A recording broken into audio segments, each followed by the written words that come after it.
Hey everybody, it's Michelle, and this is Queer Hustle, where we talk to all kinds of queer entrepreneurs all over the country about all the cool shit they're doing. And today I'm really excited because we have Jenn McAmis from West Coast Adventure Vehicles. Hi Jenn, you want to introduce yourself? I am the co-owner of West Coast Adventure Vehicles. We take cargo vans and alternative big truck campers and turn them into tiny homes and RVs on wheels. Such Located a up such a in, cool business and very timely. So I imagine business has been booming for you the past, few months. it really has. No one expected the pandemic, but we didn't expect to be in such a pandemic friendly business that is our problem right now is we can't hire enough people to meet demand and keep moving. So I, it's I, I just find this so interesting because there are obviously a lot of people's businesses have been severely impacted and they've had, severe trouble kind of staying in business. But there are a few types of businesses like yours that really got helped by the pandemic and have really surged. People that have made pajamas and things like that, and people that are doing stuff with RVs.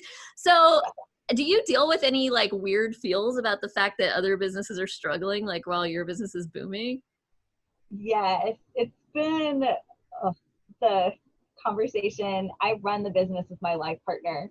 And it's been a conversation at dinner a lot of times of, all right, we feel really guilty, also a little bit jealous of everyone that has time for hobbies while we're working around the clock. But how do we balance that and say thank you and stay really grateful while, yeah, business is booming.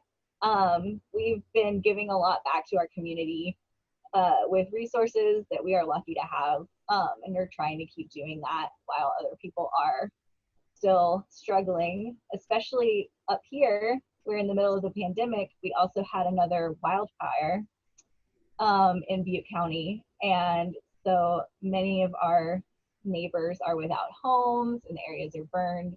So we've been kind of giving a lot back to that as well. Have you been able to help people that have found themselves, without a house because of a disaster? Have you been able to help them out with some of your vehicles? We don't have vehicles here that we can sell. People bring us vehicles that we convert. But we have done some quick batteries, quick bed platforms to get people who are living in their cars at least a little bit more comfortable during all of this. Very cool. Very cool. I mean, obviously, I'm sure you're seeing all kinds of sad things and kind of helping out however you can. Do you think that this boom is going to last, or do you think when things go back to normal, it's going to kind of even out for you? Like, are RVs cool again? Are they here to stay? What's happening? Um, that is, we've kind of been curious about that as well. I think for me, the future of adventure is self-contained vehicles. It's why I got into this business in the first place. I was living in a car, traveling around rock climbing for a while. And when you're at campgrounds, especially in national parks, you notice where the campsite started and everyone would put their tents around the edge. And then the next people that come kind of put their tents further out, closer to the edge, and everything keeps growing. The impact keeps getting bigger with that style of camping. Whereas if you drive up, you sleep in the vehicle you're in, you cook either in that vehicle or right next to it, the impact is reduced. And so I see these vehicles as the future of protecting all of these places that we love to go, um, and just being more sustainable in the ways that we travel. Absolutely. Have you always been an environmentalist? Is that your life passion? No, I'm a second come around. I went to school for political science. Oh, me too. Yay. Yep, I'm a PhD dropout. That it was not a good fit for academia, not a good fit for the political science world. And my next career was in fitness, believe it or not. And then quit that job to just travel and find myself for a while. And my partner had built some vans for friends, and it kind of became a, well, let's do this. I'll buy in and start the business with you. So now it is what it is. I love this story, and especially the part about like, you know what, I just like quit everything and I just went around to find myself. I feel like that's such a that's something that more people should do probably, and a lot of people are afraid to do. And it's always interesting for me to talk to entrepreneurs about like, how did you get to where you are, and like, why did you get into this random thing? And so what prompted you? Do you remember kind of the feeling where you were like, oh my gosh, things are so overwhelming or whatever, I have no idea what I'm doing, and fuck it, I'm just gonna quit everything, travel around? Like, did you get pushback from your family and friends on that? What made you make that decision and stick to it and like set boundaries around it and just do it? Yeah. So this was back in like 2015 is when I moved into my car the first time. And I was working at a really swanky fitness resort. It was a full-time job with benefits, kind of the best of the best if you're in the fitness industry. And I was also doing, this is when being an influencer was not what everyone did. In the beginnings of blogging and kind of making some money on Instagram. And I have an autoimmune disease. And so I started getting a lot sicker. Work was really hard. And they told me that the reason I was sick was because I was a rock climber. And it had nothing to do with the fact that I was teaching 8 group fitness classes a day, 5 days a week. And I very much reached my tipping point of, this is part of the problem. You all aren't going to let me work a reduced schedule. I'm making enough money to be okay. So, and that was my bucket moment. I said, I'm just going to do it. And lived in a house for a few more months, but was traveling all over the Southwest, and realized that I was spending more time in my car than my house. So I sold everything I owned that didn't fit, packed up my dogs, and moved into a Honda CRV. I love this. So at that point, were your family and friends like, oh my God, you're crazy, what are you doing? Absolutely. My parents live on the East Coast, where this kind of thing is even less of a thing. And Like I in was told California that, where everybody does it. exactly. Yes. I was told that daughters with master's degrees do not live in cars, only homeless failures. Um, but now it's turned into a very successful business from it, and couldn't be happier. So How hard did you rub that back in when it turned into a successful business? Or did you resist the urge, or did you say, ha, I was right? there have been some moments of, if I never did that, then would I be here? So absolutely. It's kind of interesting to get, I'm turning 40 like later this year or early next year. And it's interesting to kind of think about all the weird shit that happens in your life that is seemingly disconnected, that kind of connects eventually and leads you to wherever you are. Do you ever have those moments of, wow, if I hadn't made this one little decision, or if I hadn't just done this one thing, my life would be totally different? Oh, absolutely. I didn't even know that living in your car was a thing until pretty soon. It was like the month that I quit my job. I had gone on a first date with a person that introduced me to slacklining, which is you walk on webbing kind of between trees, or it's kind of like a looser tightrope. Sounds terrifying, but okay. I learned on the ground first, very Yeah. close to the ground. And then I took all of these leaps. I was at a fitness conference that had slackline training for fitness. And I was like, well, done. I'm taking that class. Became really good friends with the people that taught it, who then invited me out to Colorado to go highlining, which is when you walk on a slack line up between 2 cliffs further off the Oh ground. my gosh. And Like having a heart attack just like hearing about this. But yeah, a lot of people are very good. I never actually got good at it. But when I was there, I met all of these people living very alternative lifestyles. And that was my wait, I want to do that. Why can't I do this? All you all do is climb and make enough money to pay your bills and eat. I want in. So Yeah, there's a attractiveness to that kind of simplicity, especially when things have kind of gotten over complicated in your life and overwhelming. Mhm. I'm curious because, I think a lot of people are listening to this and being really envious. I think a lot of people have fantasies about quitting everything and going on some kind of sojourn to find yourself. But, when you get to a certain age and you've got responsibilities and kids and dependents, it becomes harder and harder to do that. Mhm. So let's live vicariously through you. Yeah. While you were doing that, what sort of epiphanies came to you, or what meaning did you find in that? There was a lot of just the calmness of life. Like I would wake up at my campsite and actually do yoga for an hour in the morning while I would stop and drink coffee and hang out with my dogs and wander around because I'd done all I needed to do that week work wise. And it was so relaxing and I just felt so at peace and calm, and I could clean everything I owned in an hour. And like what when do you get to do that? It's been a transition.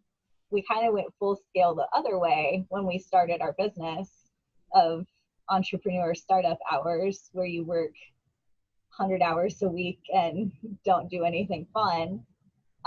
So my challenge right now is coming back to a middle place where I still have some of that life in the desert in a car, and being a business owner that's a little bit, I'm not in my 20s anymore, and a little bit more responsible.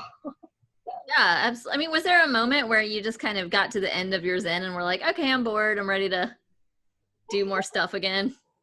A little bit. I was doing a lot of copywriting at that point, to pay the bills, and it was a lot of working for other people and other people's businesses. And so I was very excited that it worked out the way it did to jump in 2 feet with my life partner, to have something that did have a little bit more of an impact on the world and other people's lives. Absolutely. So, I mean, the topic of this entire show and what everybody kind of wants to talk about here is we're talking about queer business. Mhm. What if anything do you feel like being queer has to do with your business? Yeah, so the outdoor industry is still very cis white hetero. Um, you Most of the people that aren't still working a real job, I'm going to put it in quotes, have either family money or, like it's kind of a very traditional world. And I think that I'm in a place that I can start to change those conversations. There's so many people doing great work to diversify the outdoors and make sure that it's a welcoming and accessible place for other people. And I've found that we're in a place that we can start to bridge those gaps. Most of my clients, and the people whose bands we build, have never been asked for their pronouns before. They've never kind of thought about their privilege and how accessible these trips and van life is for them. So we've taken a lot of efforts to ask from the first communication, what is your pronoun? And the people that mess it up, I always send a follow-up email of, hey, this is what I mean by pronouns. Mr. is not a pronoun. Um, is that like, should I assume that he is the pronoun that you want me to use when I talk to you? And I think it's a really exciting place to be and kind of use my privilege in this business to start those conversations with people that might never have them otherwise. Absolutely. So, I mean, you're saying that your clientele, cis folks, hetero folks, older folks, maybe kind of baby boomers ish, the folks that are kind of retiring and have had this lifelong dream of traveling around, maybe not ever thinking about the fact that queer folks, trans folks, et cetera, would have to do so much more research, so much more planning to figure out, where can I go? Where is it safe for me to camp out or us to camp out? Where is it safe for us to even go, period, in the country? Do you have those Mhm. kinds of conversations with people where you're saying, you're privileged to be able to just travel wherever you want without thinking about it? We do, yeah. We've actually had one of our clients was trans, and they were transitioning as we built their van. So it was a really cool process of the person that we started working with to the person who they were when we gave them their van back. And having that conversation, we have pictures on the wall of them with their van empty and then them with the van complete. And that's been a big conversation starter of, oh, did they sell the van? Like, what is this? We're like, it's the same person. And this is their van through the process. And we really have those conversations of, here's why we ask, and here's things that you should think about when you meet other people on the road too. Like, what are you doing as someone with this super nice van doing to keep everyone else around you safe and feeling welcome? Absolutely. You know, a lot of queer folks, and you know, deservedly so, would say, it's not my job to educate these people, and you know, I'm dealing with whatever I'm dealing with, and I don't, you know, this is extra labor for me. What makes you feel cool about taking it on? You know, like what, like why do you feel okay doing that? And because you know, really, it's coming through like this is a real mission for you to really educate folks. And like, does that ever get to you? Do you ever feel like exhausted by that?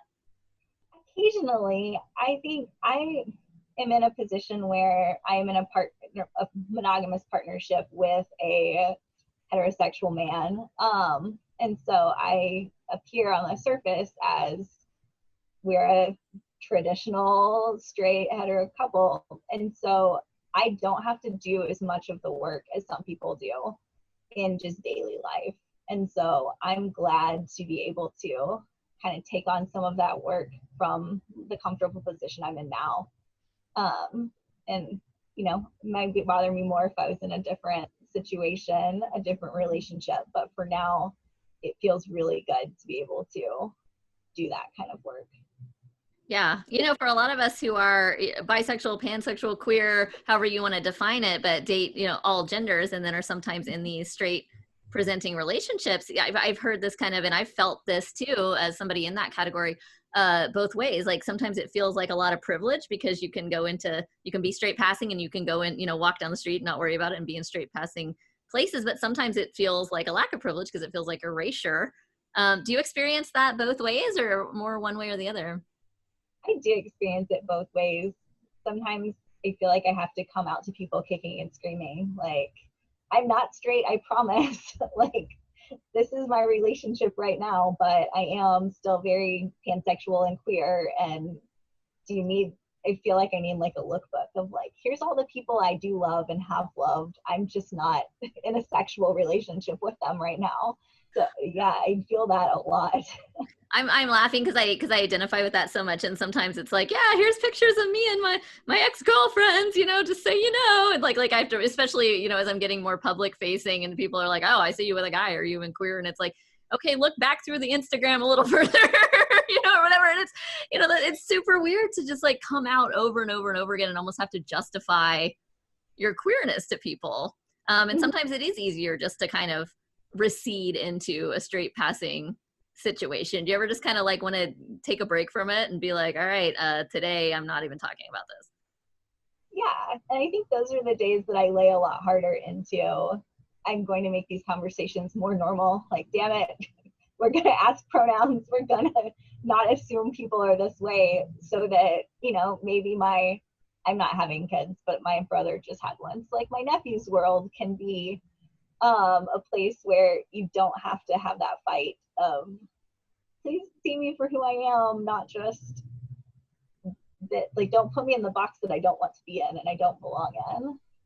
Absolutely. And I find a lot of hope, and you know, I know I'm kind of in a bubble here in the city in DC, but my 14-year-old son, a lot of my friends' kids, the way that they talk about gender and sexuality, it just seems so much more evolved and enlightened and just natural to them and innate to them, versus the way that it was kind of dealt with when we were kids, or even the way it's dealt with among people our age now, or older people now. So I do see a lot of hope for that getting better and that getting easier. Yeah, me too. I am buying all of the queer children's books. I'm that aunt that's mailing all of the, like, here, read this one, read this one. I love that so much. Yeah.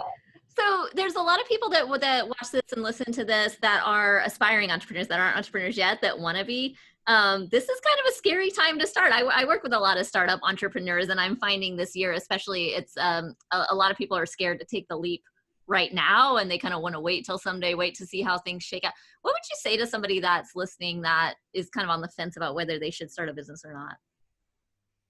I'm going to kind of tell it through a backstory. So when I quit my full-time job, I did not have enough money saved to pay my rent for a month. But it felt right. I knew in my heart that that was the decision I needed to make, and everything was going to work out. And every time I've started a business or worked in a different job, when you know, you know. And the best advice I was ever given is to know your numbers and don't make it personal. I'm sure you talk about this all the time too. Yeah, we call it data, not drama. Yeah, exactly. I love that. And you know, if it says on paper that this is the right decision, this is a smart decision, trust that. Like, you're gonna be scared. I still am like, what are we doing? Can we really hire these 2 new people that we just hired? And you know, the numbers don't lie. It's a yes, and don't question it. Absolutely. I'm running $1 million business over here. I'm terrified constantly. I have a breakdown, I don't know, once every 3-4 weeks. Mm-hmm. Keep one foot in front of the other, and it works eventually, right? Hopefully. We're in year 3 and I'm still questioning it, but hey, we're officially not a startup, so something's going right.